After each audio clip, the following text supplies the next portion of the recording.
story. Welcome to the Four Stories podcast, where we discuss the four stories that shape your legacy.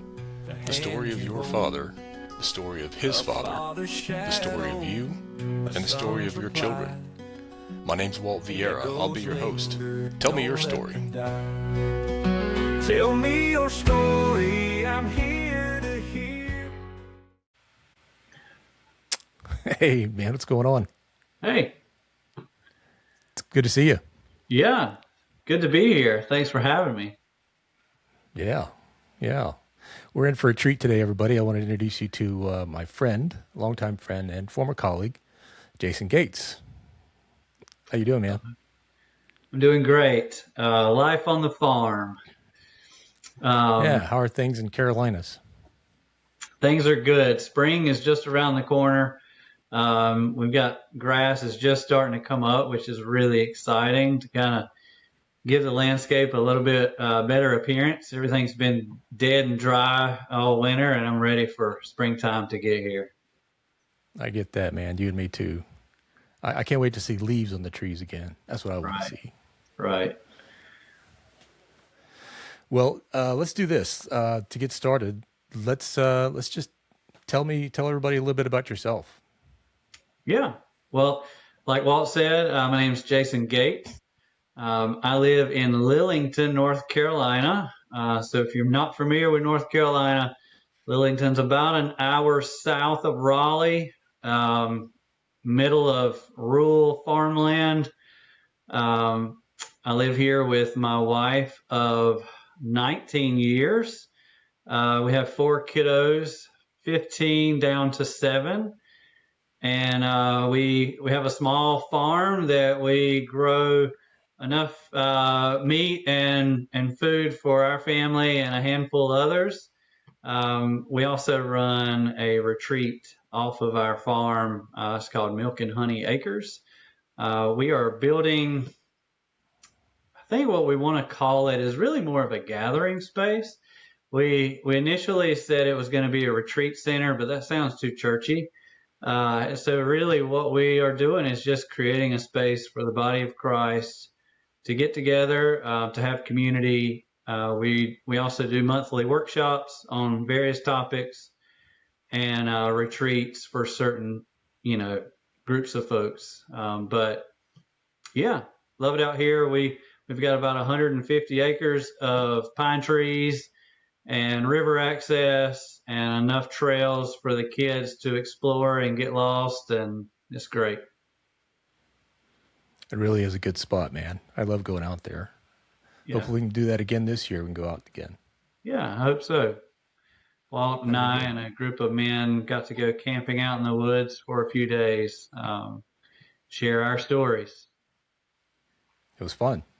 It was. Apart from the rain, it was fun. Yeah, we can hold off the rain this time. Right on.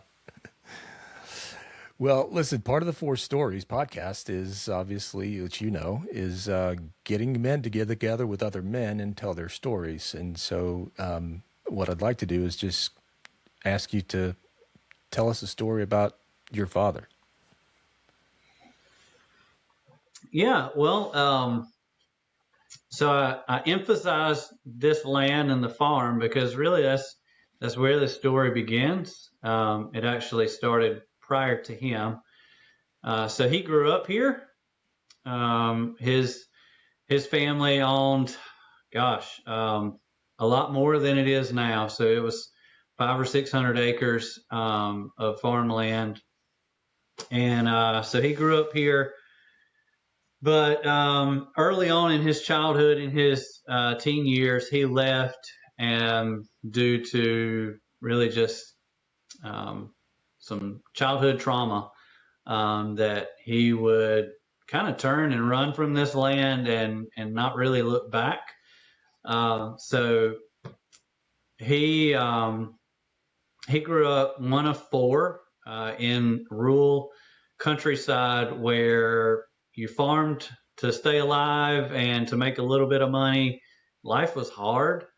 And I'll share a little bit more about his dad later on. But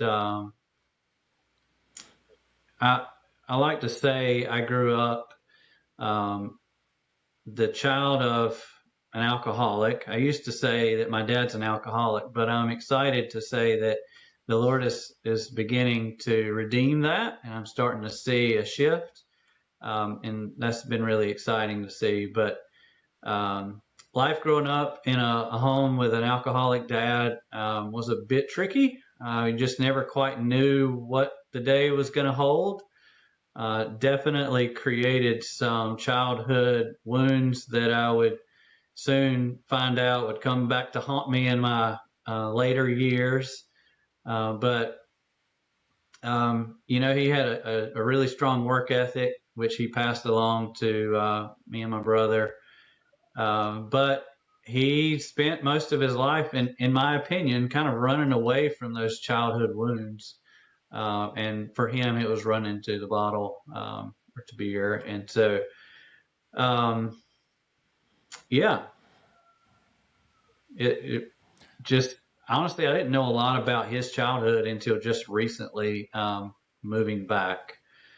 So, because of some of those childhood wounds, I left home around fresh out of high school, around the age of 19. I went to college and didn't come back until about 3 years ago, and I'm 42. So I spent the majority of my life not here. Yeah.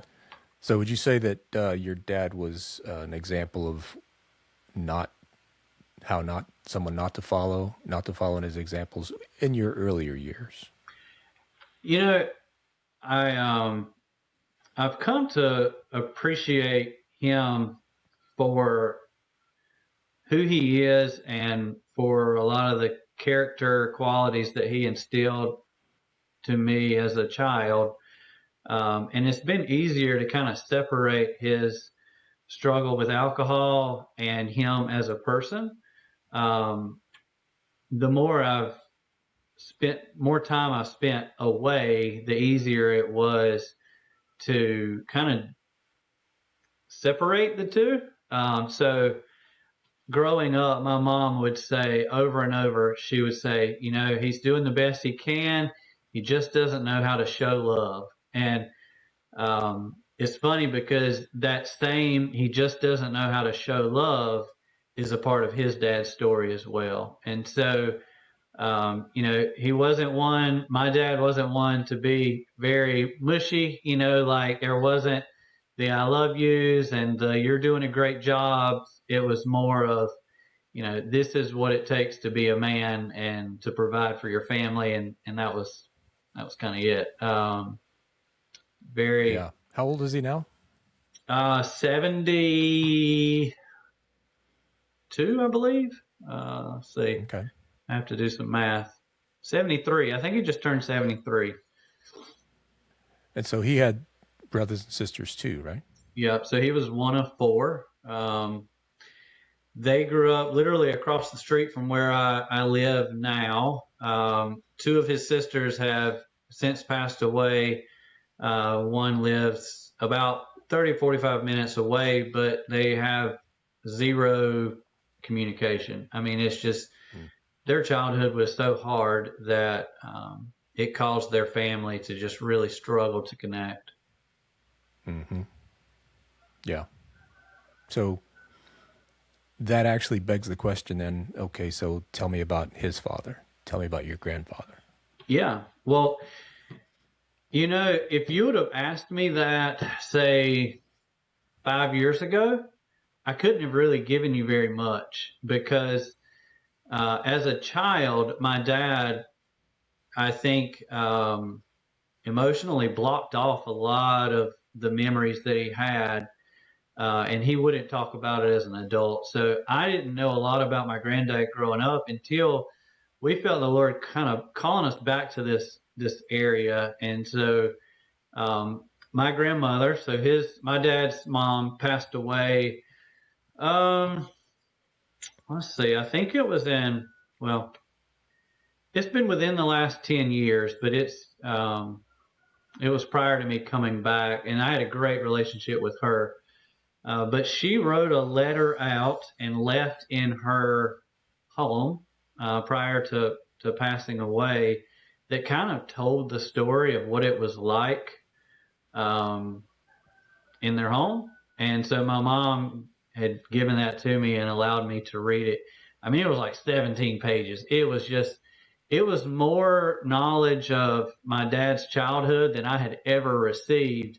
And it was just sad that she did that and I wasn't able to like talk to her about it until after, she had died. But, I mean, I would Yeah. say it was like hell on earth. That was one way that I put it because I think now he would probably have gotten a label of bipolar disorder.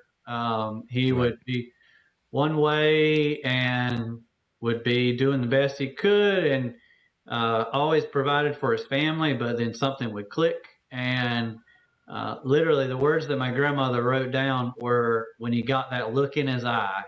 And so the more we read about bipolar, we kind of recognize that is more than likely what he suffered from.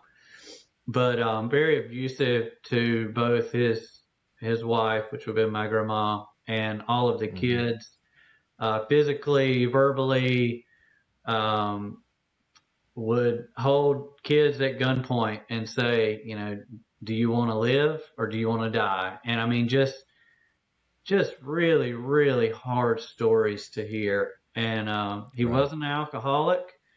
Um, he, I don't know what happened to him in his childhood, if that was part of it or if it was just the disorder. But for whatever reason, he just was not a good father to his kids. And Yeah.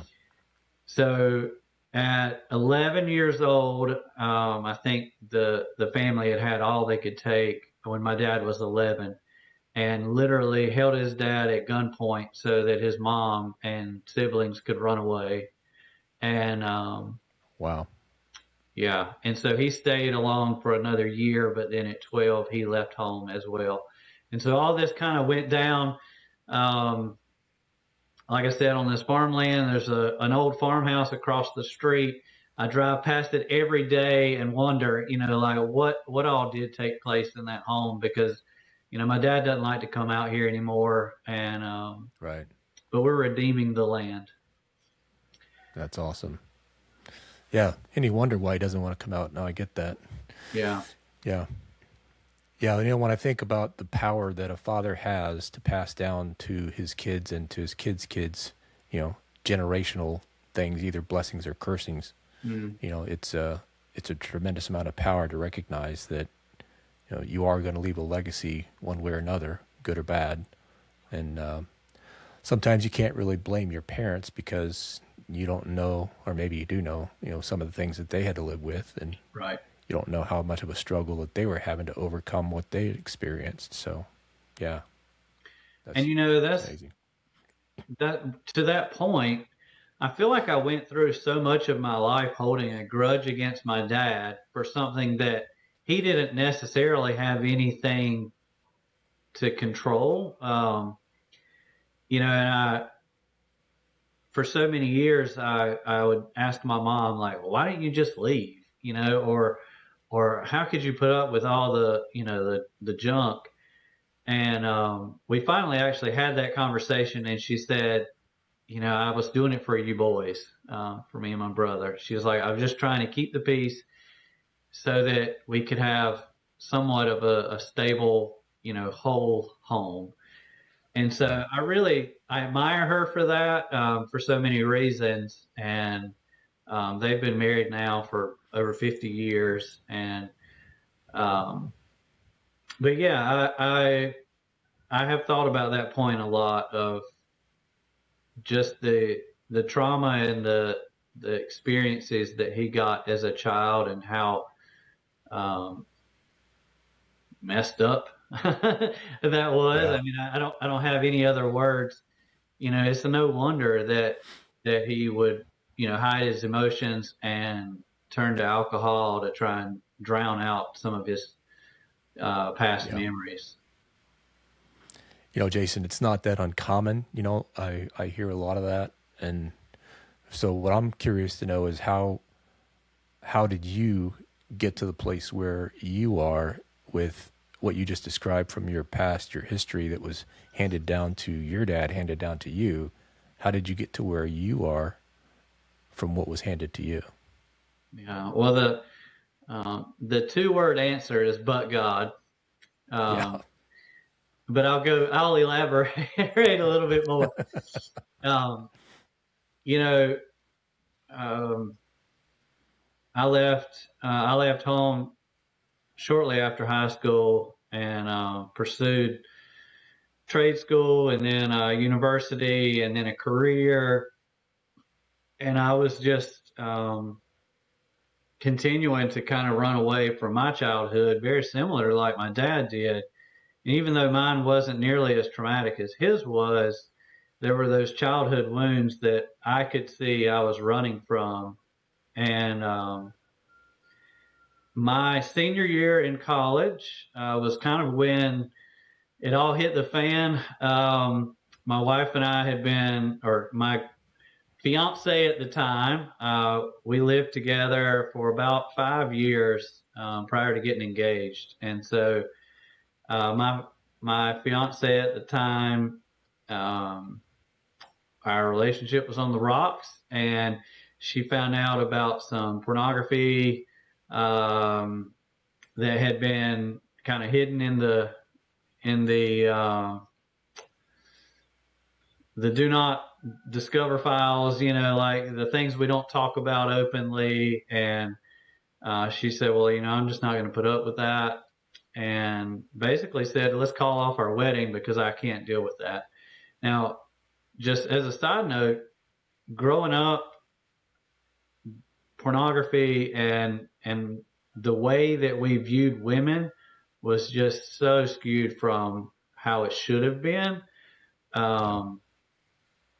And she did not have any exposure to that as a child. And so it's no wonder that she would say, I can't deal with that. But I had been working for a Christian man who was really like a surrogate dad to me.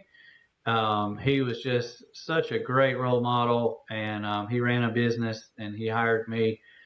Um, soon after moving away from home, and I worked with him for a total of 10 years. But about halfway into that time working for him was when all this went down with my fiance. And I went to him and said, look, here it is, and just kind of spilled my guts. And he was bold enough to share the hard truth that I needed to hear. How we had put our relationship completely out of order of God's plan for marriage. We were living together. We were both living the college life, which is so funny. I look back now and I think how alcohol had put such a damper on my childhood and the things that I had to live through because of alcohol. You would think anybody that had any common sense would never take a sip, but for whatever reason, that's what you do in Right. your teen years and college years. And so we were living it up.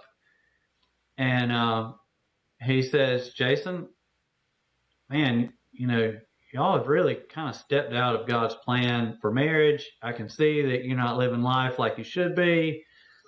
Have you ever considered church? And I was like, well, I mean, I went to church growing up a little bit, but I wouldn't call myself a Christian.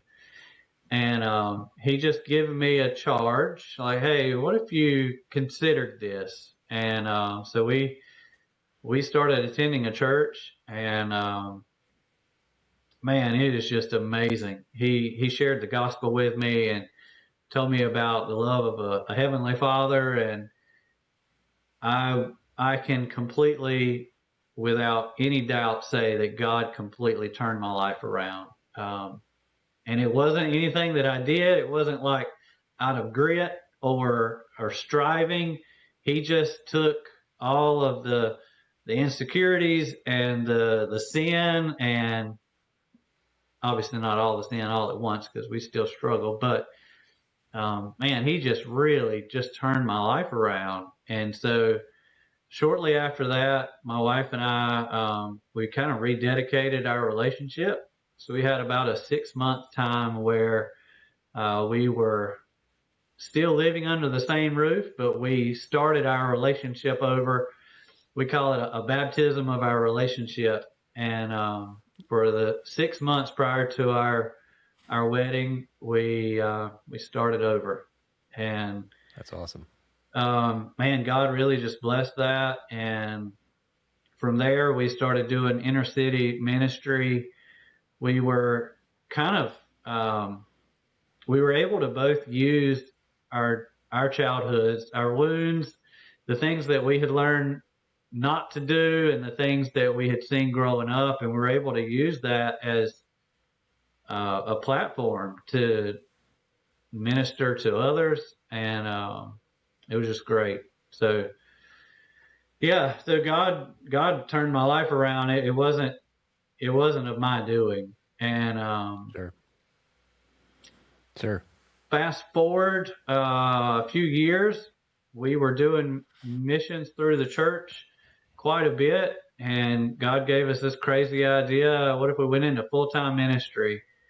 So we both left our careers and we started down a path of full-time ministry because we were seeing so much fruit and life come from sharing our story and um, just bragging about how God can take broken people and put us back together. It's so cool. That's so cool. So you must have had a point in your life where you recognized where you come from, where you are, and when you started having children, there had to come a point in your life where you said, there's got to be a better way than what I received. So how did you recognize that you needed to change yourself in order to change the future? Tell us about your kids. Yeah. Well, like I said, we have 4 kids. I'm so thankful that our life, I'll speak for myself, that my life changed when it did, because it was prior to having kids. I would say we were married in 2008, and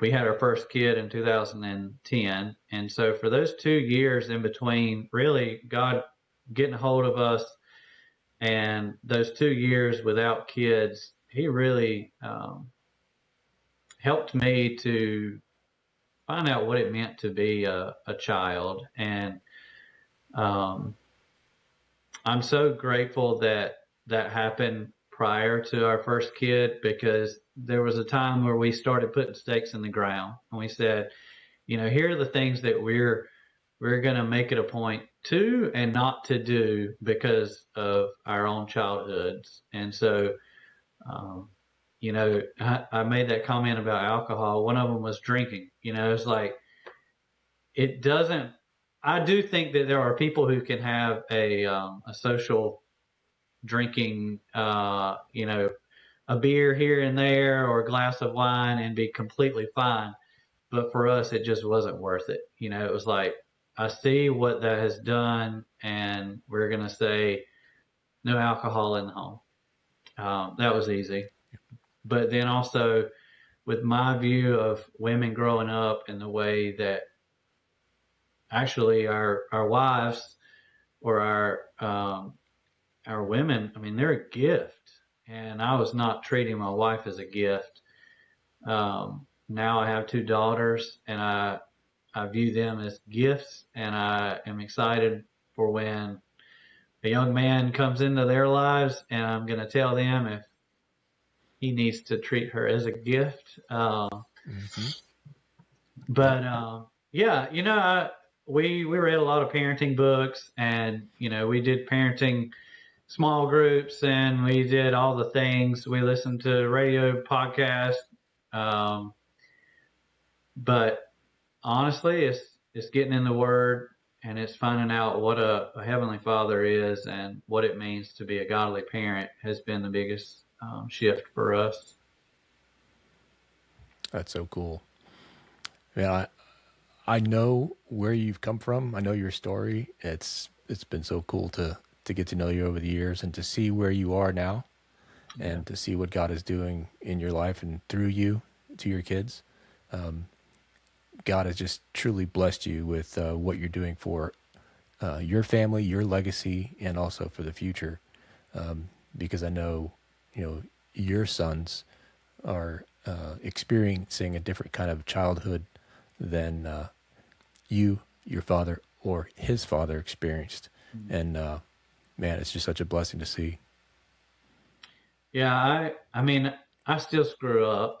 We all do. Um, and and there are times where I realize, like, man, could have done that a little bit better. But yeah, I just thank God that He transformed me when He did, so that I could make some of those generational shifts. And I tell each of my kids I love them. I'm hands on. I'm like hugging, and we're 100% in their lives, because I want to see some of those generational patterns change. And that was part of moving back. I just want to kind of pull full circle back to moving out here to the farm, because we've been Yeah. here about 3 years. The Lord started really working on my own heart as a child to say, all right, you've been running long enough. And He had helped me heal to the point to where I can I can see some of the things that I experienced as a child as opportunities for character building, for opportunities to share with others. And, God can use each of us and our stories if we're just willing to share them. And so 3 years ago, we said it's time to move back home. And so we moved out here on the farm where really all of this drama kind of started. And we put a stake in the ground and said we're gonna redeem this land. We're gonna redeem this story for God's glory. And so since then, I've been intentionally spending time with my dad and working on our relationship. And he's had some health concerns that have happened in the last few years. And one of those has really, I feel like, allowed him to see I can't keep drinking like I always have. And yeah, I don't know. I feel like I see a shift in his mind and his the way he is interacting. And he's I don't know that I would say he's not drinking, but he's drinking way less. And so That's great. just really hopeful for redemption with him and our relationship too. Man, that is so cool how God is working full circle from generation to generation. There you go. Man, I really appreciate you sharing your story. There's so much power in telling a story, and yours is just full of power of how God is redeeming, your story, your past, your father, and to the future, of your kids. Let me ask you one more question before we go. Can I do Yeah, that? absolutely. What would you say to the future generations, your kids, if you could, or what have you said to your kids that is something that you want to make sure that they pass on to future generations that's very impactful, that's very meaningful, that gets to the bedrock core of your story, your legacy moving forward? Hmm. Yeah, I would probably say, of course, I shared I'm 42, so I feel like Lord willing, I'm kind of like in that midlife time frame. And gosh, life happens so fast. Like, I feel like just yesterday we were having our first kid, and now he's 15 and he's got his permit and he's driving. And then in a blink of an eye, I know he's going to be gone and out of the home, and we'll be marrying off our younger kids. And I mean, I just see how quickly life happens. And so the things that I used to hold to a higher value, I'm realizing really don't matter. Jobs and cars and houses and all the things of this world are going to go away, but how we spend our time with those that God gives us, our kids, our spouses, our family, that's really what's going to make a difference, because the way we invest in the next generation is what's going to create a legacy that really impacts the world. What we do with our lives, with our hands, is of far less value than what we can do with our hearts and how we love our families and especially our kids. So, you know, to that next generation or to my kids' kids, I'd say, gosh, don't focus on all the things, and even don't focus so much on the life path that you might, you know, think you want, or the goals and the things that you feel like are most important. Just focus on the people and the family that God has right around you. That's awesome. That's awesome. Jason, I appreciate you so much, man. I really do. Appreciate your story. Yeah. Thanks for taking time with us today. I You appreciate bet. you. Thanks Thanks for for sharing having your me. story. Okay. We'll see you again. Tell me your story, I'm here to hear. Through joy and heartache, laughter and tears. Call me now, don't let it fade. Your father's story deserves to stay.